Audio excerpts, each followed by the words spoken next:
Suicide Squad Isekai is looking to be insane. For the first time maybe ever, we're getting a mix of iconic comic book villains like the Joker and Harley Quinn, and they're being put into a visually stunning anime. Now if the Joker and Harley Quinn weren't already a wild and crazy combination just by themselves, wait until you find out what else is in store for this Suicide Squad anime. This got me kinda hyped, I can't lie. Now in this video, we're going to go over the reasons why you need to have the show on your radar, cover some of the crazy characters in the series, and of course get into what you should expect with its plot and the bizarre world they're in. Now let the insanity begin.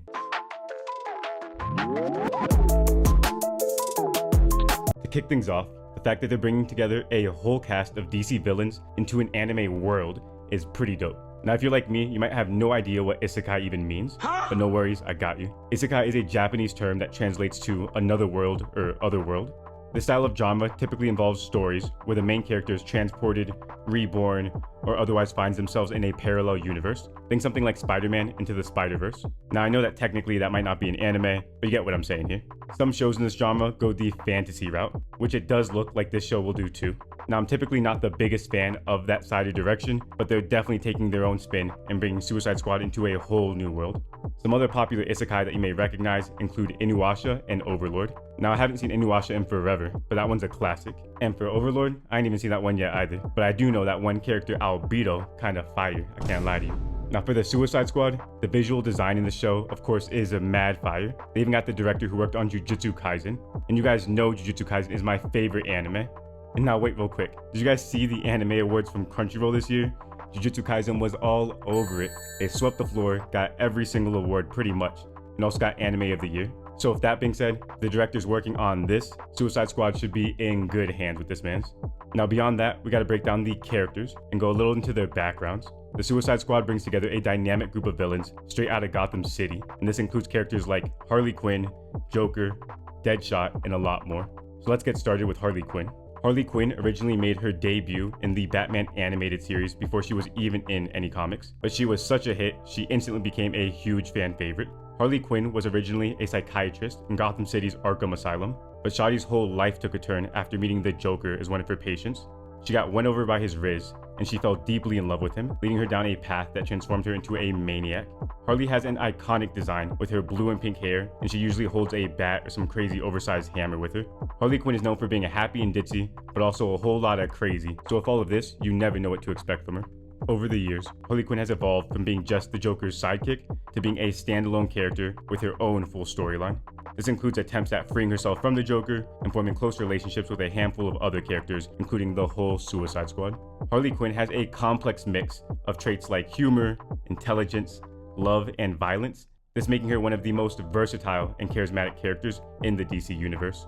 Harley's popularity has transcended the comics, making strides in a number of animated series, video games, and live-action films. Shout out to Margot Robbie, you feel me? Now I'd say a lot of Harley Quinn's appeal lies in her unique unpredictability, her emotional depth, and the chaos or freedom that she embodies, so this overall makes her one of the Suicide Squad's most vibrant characters. Next up is the Joker. The Joker is one of the most iconic villains to ever do it, so you probably already know all about him. This guy is Batman's biggest op. He's completely unpredictable, unhinged, and chaotic. The Joker has some mixed motivations. Sometimes he's plotting a complex heist, at other times he's stirring up some chaos, and at other times he's just on maniac mode, acting with completely vague intentions. The Joker's origin is pretty ambiguous too.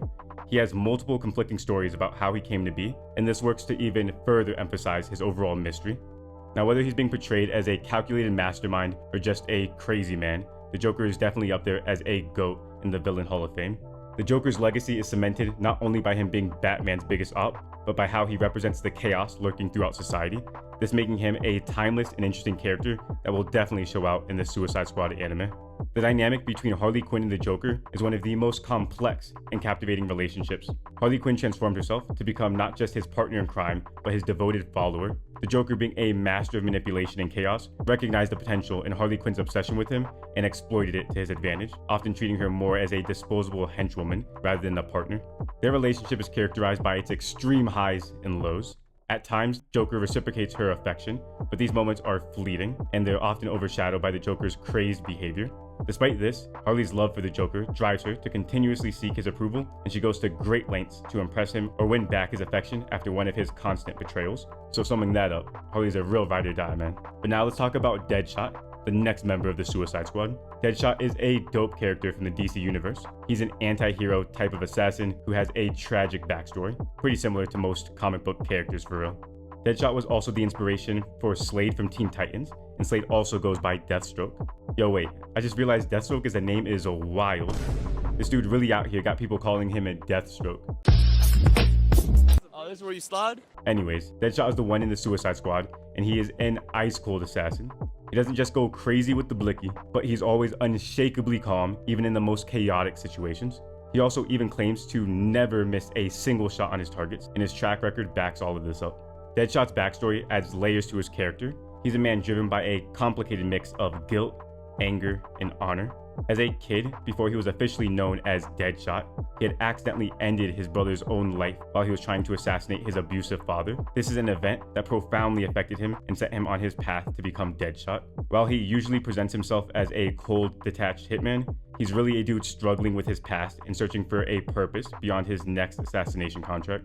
Within the Suicide Squad, Deadshot often pulls up as a leader, and this shows not just his tactical and combative genius, but also his surprising level of loyalty to his teammates. These details make Deadshot an interesting gray character who is constantly walking the line between a villain and a hero. And now next we have the Peacemaker. The Peacemaker embodies the paradox of fighting for peace at any cost necessary, even if it means using violence. And now I gotta tell you, I think that's hilarious, yo. Love it. The Peacemaker is a complex character whose ideals and methods often put him at odds with villains and heroes. The dude wears a red, white, and blue costume with a helmet, and this outfit got him looking like a budget Captain America. He considers himself a champion of peace, but his willingness to use lethal force to achieve his goals creates a contradiction for him. And then there's King Shark. King Shark is a humanoid shark who is part great white shark and also part human. He has the violence and power of a shark, but the brain and emotions of a human. He was born as the child of a shark god and a human woman, so I guess that explains why he's like that. Now for this character in specific, I don't really know overall how I feel about it. Looks a little goofy to me, but hey, I guess we'll see how he adds to the group. Maybe he adds some comic relief or something like that. But now let's talk about the next member of the Suicide Squad, Clayface. Clayface is able to shapeshift and all things like that. In his backstory, he turned to crime after facing some personal and work setbacks. He ended up getting exposed to a mysterious substance, and this ended up transforming him into Clayface, a being with the power to mold his clay-like body into any form. With this ability, he can also impersonate anyone perfectly, and beyond just that, he can regenerate from injuries, and this makes him a pretty powerful and versatile fighter. What makes Clayface stand out amongst the other characters is that beyond his unique abilities, he also has a deep-rooted desire for acceptance and assessing his own identity. He faces this challenge because he feels like with his monstrous form, he's lost his own sense of humanity. Kinda sad, it's pretty rough, my G. Alright, now look. The Suicide Isekai trailer gives a cool glimpse into the show, blending some of that vibrant, gritty, and chaotic essence of the Suicide Squad with the imaginative worlds of the Isekai genre. Through the trailer so far, we can see that the story focuses on this group of Gotham City criminals who have been brought together by the government to handle a dangerous mission. To ensure their compliance and loyalty, they all have explosives that are implanted on their necks, leaving them with no option but to follow the orders or otherwise face some lethal consequences. However, instead of them undertaking a high-stakes operation in Gotham City, they are unexpectedly thrown into an entirely different world. In this world, the characters now have to navigate the challenges of it and its new reality, where there's even things like ogres and dragons that dominate the whole area. Now, to be honest, I'm not a big fan of the whole world having dinosaurs and ogres and all that, but hey, I guess it all does come down to execution in the end. This series promises a blend of intense action, dark humor, and a dynamic world. For me, I'm looking forward to checking it out, but let me know what you think about Suicide Squad Isekai by dropping it in the comments below. If you enjoyed the video, be sure to hit that like button. It helps the channel grow, and I appreciate it a million. Also, be sure to subscribe and hit the bell button so you don't miss out on all of the upcoming anime bangers. Perfect. With that being said, I definitely recommend checking out this video right here for more. Alright, that's it for this one. See you in the next video. Thanks for watching.